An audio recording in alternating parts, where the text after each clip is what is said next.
Hello दोस्तों, स्वागत है आपका online teaching platform Vashishtha Gurukulam में। पॉलिटी की आज की क्लास में हम लोग भारतीय संविधान के मौलिक अधिकारों अर्थात फंडामेंटल राइट्स के बारे में पढ़ेंगे। तो चलिए शुरू करते हैं। मूल अधिकार फंडामेंटल राइट्स, अनुच्छेद 12 से 35 तक। संविधान के भाग 3 को भारत का अधिकार पत्र या मैग्ना कार्टा कहा जाता है। क्या कहा जाता है? अधिकार पत्र। इसे संयुक्त राज्य अमेरिका के संविधान से लिया गया है। कहां से लिया गया है? संयुक्त राज्य अमेरिका के संविधान से। अनुच्छेद 12 राज्य की परिभाषा की व्याख्या करता है। अनुच्छेद 13 मूल अधिकारों से असंगत या उनका अनुकरण करने वाली विधियां शून्य होंगी, अर्थात संसद कोई भी ऐसी विधि बनाती है जिससे मूल अधिकारों का उल्लंघन हो या मूल अधिकारों का दायरा सीमित हो सकता है तो वह स्वतः ही निलंबित हो जाएगी। अगला है समानता का अधिकार, आर्टिकल 14 से 18 तक। अनुच्छेद 14 विधि के समक्ष समता, अर्थात कानून के समक्ष सभी समान हैं, चाहे वह गरीब हो या अमीर हो या किसी धर्म या जाति का हो, सब कानून के सामने एक समान है। अनुच्छेद 15 राज्य किसी नागरिक के साथ केवल धर्म, मूलवंश, जाति, लिंग, जन्मस्थान के आधार पर भेदभाव नहीं करेगा। किस आधार पे? धर्म, मूलवंश, जाति, लिंग और जन्मस्थान के आधार पर भेदभाव नहीं करेगा। अनुच्छेद 16 लोक नियोजन के विषय में अवसर की समता, अर्थात राज्य के अधीन किसी पद पर नियोजन या नियुक्ति के संबंधित विषयों पर नागरिकों के साथ भेदभाव नहीं किया जा सकता। अनुच्छेद 17 अस्पृश्यता का अंत, छुआछूत या अस्पृश्यता प्रतिबंधित किया गया है, इसका किसी भी रूप में प्रयोग दंडनीय अपराध होगा। अगला है अनुच्छेद 18 उपाधियों का अंत, राज्य के द्वारा कोई उपाधि नहीं दी जाएगी, लेकिन इसके दो अपवाद हैं। कौन कौन से? सैनिक और शैक्षणिक उपाधियां दी जा सकती हैं। अगला है स्वतंत्रता का अधिकार, आर्टिकल 19 से 22 तक। अनुच्छेद 19 वाक एवं अभिव्यक्ति की स्वतंत्रता। मूलतः अनुच्छेद 19 में 7 अधिकार थे, लेकिन संपत्ति को खरीदने, अधिग्रहण करने या बेच देने के अधिकार को 1978 में 44वें संविधान संशोधन अधिनियम के तहत समाप्त कर दिया गया था। अगला है इसका आर्टिकल 19A बोलने की स्वतंत्रता। 19B शांतिपूर्वक बिना हथियारों के एकत्रित होने और सभा करने की स्वतंत्रता। आर्टिकल 19C संघ बनाने की स्वतंत्रता। आर्टिकल 19D समूचे भारतीय क्षेत्र में आवागमन की स्वतंत्रता। आर्टिकल 19E देश के किसी भी क्षेत्र में निवास करने और बसने की स्वतंत्रता। आर्टिकल 19F जो था वो संपत्ति का अधिकार था, उसे ही हटा दिया गया था 44वें संविधान संशोधन 1978 द्वारा। आर्टिकल 19G कोई भी व्यापार और जीविका चलाने की स्वतंत्रता दी गई है। अगला देखते हैं अनुच्छेद 20 अपराधियों के लिए दोष सिद्धि के संबंध में संरक्षण। किसी भी व्यक्ति को एक अपराध के लिए सिर्फ एक बार सजा मिलेगी। अगला क्या कहता है? अपराध करने के समय जो कानून है उसी के तहत सजा मिलेगी। किसी भी व्यक्ति को स्वयं के विरुद्ध न्यायालय में गवाही देने के लिए बाध्य नहीं किया जा सकता। अनुच्छेद 21 प्राण एवं दैहिक स्वतंत्रता का अधिकार, अर्थात गरिमामय जीवन जीने का अधिकार है, गोपनीयता का अधिकार है और विदेश यात्रा का भी अधिकार इसी के अंतर्गत आता है। अगला है अनुच्छेद 21A शिक्षा का अधिकार। 6 से 14 वर्ष की आयु के समस्त बच्चों को निःशुल्क तथा अनिवार्य शिक्षा, ये कब जोड़ा गया था? 86वां संविधान संशोधन 2002 में जोड़ा गया था इसे संविधान में। अनुच्छेद 22 कुछ दशाओं में गिरफ्तारी और निरोध में संरक्षण, अर्थात किसी भी व्यक्ति को हिरासत में लेने का कारण बताना होगा। 24 घंटे के भीतर उसे निकटतम मजिस्ट्रेट के सामने प्रस्तुत किया जाना चाहिए।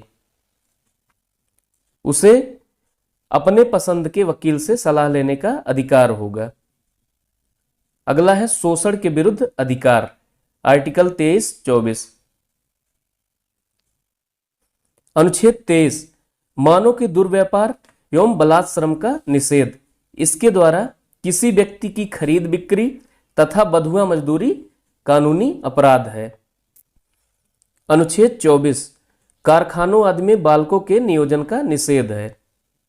14 वर्ष से कम आयु वाले किसी भी बच्चे को कारखानों, खानों या अन्य किसी जोखिम भरे काम पर नियुक्त नहीं किया जा सकता। धार्मिक स्वतंत्रता का अधिकार, अनुच्छेद 25 से 28 तक। अनुच्छेद 25, किसी भी धर्म को मानने, उसका प्रचार प्रसार करने की स्वतंत्रता का वर्णन है इसमें। अनुच्छेद 26, किसी भी व्यक्ति को अपने धर्म के लिए संस्थाओं की स्थापना तथा उसका स्वामित्व व प्रशासन करने का अधिकार होगा। अनुच्छेद 27, कि राज्य किसी भी व्यक्ति को ऐसे कर देने के लिए बाध्य नहीं कर सकता जिसकी आय किसी विशेष धर्म अथवा धार्मिक संप्रदाय की उन्नति के लिए निश्चित की गई हो। अगला है अनुच्छेद 28, धार्मिक शिक्षा में उपस्थित होने से स्वतंत्रता दी गई है। संस्कृति और शिक्षा संबंधी अधिकार, अनुच्छेद 29-30। अनुच्छेद 29, अल्पसंख्यक वर्गों के हितों का संरक्षण। कोई भी अल्पसंख्यक वर्ग अपनी भाषा, लिपि और संस्कृति को सुरक्षित रख सकता है। अगला है अनुच्छेद 30, कोई भी अल्पसंख्यक वर्ग अपनी पसंद का शिक्षण संस्थान चला सकता है और सरकार द्वारा अनुदान देने में कोई भी भेदभाव नहीं किया जा सकता। संवैधानिक उपचारों का अधिकार, अनुच्छेद 32। संवैधानिक उपचारों के अधिकार को डॉक्टर भीमराव अंबेडकर ने संविधान की आत्मा कहा है। क्या कहा है? संविधान की आत्मा कहा है। अनुच्छेद 32, मूल अधिकारों के उल्लंघन के बाद किसी व्यक्ति या नागरिक को सीधे सर्वोच्च न्यायालय में प्रवेश का अधिकार है, अर्थात वह सर्वोच्च न्यायालय में अपील कर सकता है। सर्वोच्च न्यायालय इन अधिकारों की रक्षा के लिए 5 प्रकार की याचिका जारी कर सकता है। कौन कौन सी याचिका? बंदी प्रत्यक्षीकरण, परमादेश, अधिकार परीक्षा, प्रतिषेध, उत्प्रेषण। कौन कौन सा?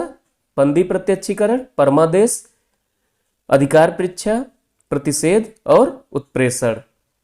अब आइए इस टॉपिक से रिलेटेड महत्वपूर्ण प्रश्नों को हल कर लेते हैं। के बिना मौलिक अधिकारों का कोई मूल्य नहीं होगा। इसमें क्या भरा जाएगा?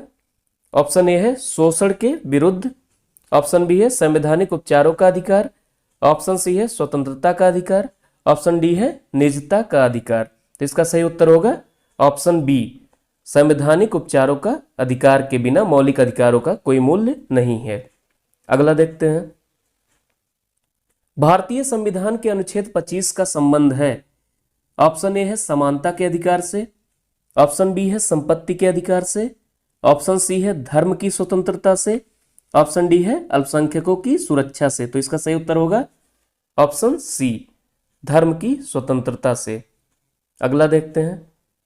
भारतीय संविधान में कौन सा अनुच्छेद व्यक्ति के विदेश यात्रा के अधिकार को संरक्षण प्रदान करता है?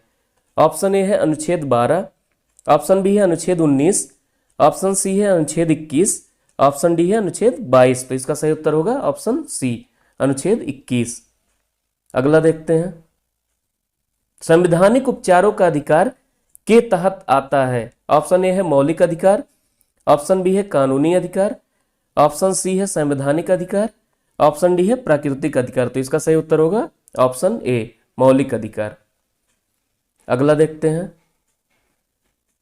कौन सा मौलिक अधिकार अल्पसंख्यकों के हितों के संरक्षण की बात करता है? ऑप्शन ए है शिक्षा का अधिकार, ऑप्शन बी है शोषण के विरुद्ध अधिकार, ऑप्शन सी है संवैधानिक उपचारों का अधिकार, ऑप्शन डी है सांस्कृतिक और शैक्षिक अधिकार। तो इसका सही उत्तर होगा ऑप्शन डी, सांस्कृतिक और शैक्षिक अधिकार। अगला देखते हैं।